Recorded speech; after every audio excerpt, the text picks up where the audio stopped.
ఈసారి వచ్చినటువంటి వరద గతంలో బహుశా 1922 ఎప్పుడో చెప్తున్నారు, అంత పెద్దగా వచ్చింది.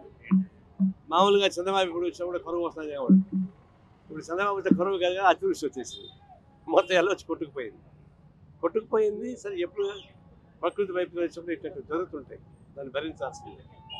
దాని వివరణ మేము చెప్పాము, కొల్లేరు నుంచి వచ్చినటువంటి ప్రాజెక్ట్ నుంచి చెప్పాము. ఇప్పుడు ఇక్కడ బ్యారేజ్ కడుతున్నప్పుడు దాదాపు ఒక్కొక్క బోటు 60 టన్నుల బరువు కలిగినటువంటి టన్నులు ఉన్నాయి. దాదాపు 5 అంటున్నారు, 3 కనిపిస్తున్నాయి, ఒకటి లోపల అంటున్నారు. ఎవరైనా ఇంత స్ట్రాంగ్ బోట్లు దీని మీద ఇసుక దూరేవాడు. ఒక్కొక్క బోటుకి దాదాపుగా 150 లారీలు ఇసుక పడతాయి అంటున్నారు. ఇసుక ఇప్పుడు కానీ చాలా కాస్ట్లీగా ఉండేది. అందులో వైసీపీ గవర్నమెంట్ అప్పుడు ఇసుక మాఫియా భారతదేశంలో కాదు కదా, ఈ దేశంలో మొత్తం దోపిడీ చేశారు. ఇప్పుడు ఆ బోట్లు మొత్తం పుట్టుకుని వచ్చాయి.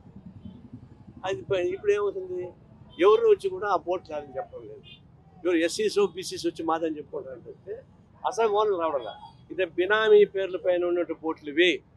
ఎవరు వచ్చి క్లెయిమ్ చేసినా ఎస్సీసో బీసీస్ వచ్చి క్లెయిమ్ చేస్తారు తప్ప అసలు దొంగలు రావడం లేదు. అసలు దొంగలు పట్టుకోవాల్సిన అవసరం గవర్నమెంట్కి ఉంది. ఈ గవర్నమెంట్ చిత్తశుద్ధితోటి వాళ్ళు పట్టుకుంటారని చెప్పాలి. ఎందుకంటే దీనిలో ఎవరు అధికారం ఉంటే ఆ క్యాస్ట్ అట్టుపోతూ ఉంటుంది. దాంట్లో మావాడ మీవాడ చెప్పి మేవాడ లేదు. ఈ బోట్లు ఇంత పవర్ఫుల్ బోట్లతో ఎంత ఇసుక తీసుకుపోయింటారు వాళ్ళు. దీని బ్యాక్గ్రౌండ్ ఎంత మాఫియా గ్యాంగ్ ఉంటుంది. ఆ మాఫియా గ్యాంగ్కు అధికార పార్టీకి లింక్ లేకుండా దిగే ప్రసక్తి లేదు. అందులో బోటుకి వైసీపీ రంగుని వేస్తున్నారు కాబట్టి ఇది ఖచ్చితంగా వైసీపీకి సంబంధించిన వాళ్ళే దీన్ని నడిపించారు. వాళ్ళ పేర్లు పెట్టుకోకుండా బినామీ పేర్లతో బోట్లు నడిపించారు. ఇది పట్టపగల దోపిడీ, ఇది మాఫియా గ్యాంగ్స్ అవి.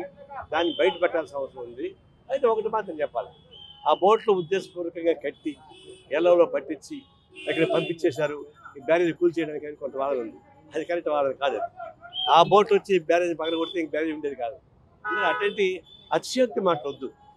టీడీపీ వాళ్ళకి విజ్ఞప్తి చేస్తే అతిశయోక్తి మాట్లాడొద్దు, వాస్తవం మాట్లాడదామండి. మీద ఇన్ఫర్మేషన్ డిపార్ట్మెంట్స్ ఉన్నాయి, విజిలెన్స్ ఉంది, దీన్ని పట్టుకోండి.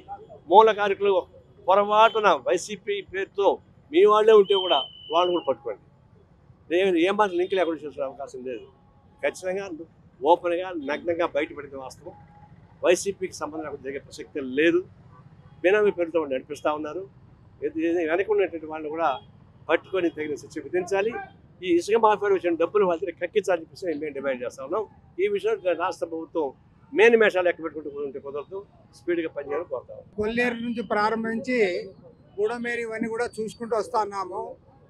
మన విజయవాడ నగరంలో ముఖ్యమంత్రి గారు, మంత్రులు, అధికారులు అందరూ కూడా కాన్సన్ట్రేట్ చేసి దాదాపు 10 రోజుల పాటు ఇక్కడ అన్ని రకాలుగా సౌకర్యాలు సమకూర్చడానికి ప్రయత్నం చేశారు. కానీ గ్రామాలు లేకపోతే అన్ని చోట్ల కూడా కంప్లైంటే. వాళ్ళ కంప్లైంట్ ఏమంటే మాకు అధికారులు రాలే, మాకు ఎలాంటి సహాయం చేయలే, అదేవిధంగా 1000 ఎకరాల్లో మేము పంట నష్టపోతే ఇవాళ ఇప్పటికి కూడా ఎన్యూమరేషన్ కూడా చేయలేదని చెప్పి వాళ్ళ తీవ్రమైన అసంతృప్తి వ్యక్తం చేస్తూ ఉన్నారు. అదేవిధంగా గిరిజన ప్రాంతాలు ఏవైతే ఉన్నాయో ఆ ట్రైబల్ ఏరియాస్లో మా పార్టీ రాష్ట్ర సహాయ కార్యదర్శి సత్యనారాయణమూర్తి గారు గత 2 రోజులుగా తిరుగుతూ ఉన్నాడు. అక్కడ గిరిజనులకి ఎవరికి కూడా ఎలాంటి సహాయము అందలేదు. కాబట్టి నేను ముఖ్యమంత్రి గారిని కోరేది ఏమంటే, అయ్యా నువ్వు విజయవాడలో బాగా తిరిగావు, చేశావు, నీకు మంచి పబ్లిసిటీ వచ్చింది, దానికేం సంతోషమే. కానీ ఇవాళ గ్రామీణ ప్రాంతాల్లో, గిరిజన ప్రాంతాల్లో వరదలు వచ్చి ఎవరైతే నష్టపోయారో ఆ పేద ప్రజానికాన్ని, రైతాంగాన్ని ఆదుకోవాల్సిన బాధ్యత ఈ ప్రభుత్వం పైన ఉంది. ఆ రకంగా దానిపైన చర్యలు చేపట్టాలని చెప్పి వాళ్ళు డిమాండ్ చేస్తూ ఉన్నాం. అదేవిధంగా కొల్లేరు ప్రాంతానికి పోతే బుడమేరు ఎట్లయితే ఆక్రమణ చేశారో కొల్లేరును కూడా పూర్తిగా ఆక్రమణ చేశారు. మొత్తం వాళ్ళందరూ ఎవరంటే పెద్ద పెద్ద డబ్బున్న కోటీశ్వర్లు, కాంట్రాక్టర్లు, చేపలు రొయ్యల బిజినెస్ చేసేవాళ్ళు, వాళ్ళందరూ కూడా మొత్తం కొల్లేరును ఆక్రమించుకొని ఉన్నారు.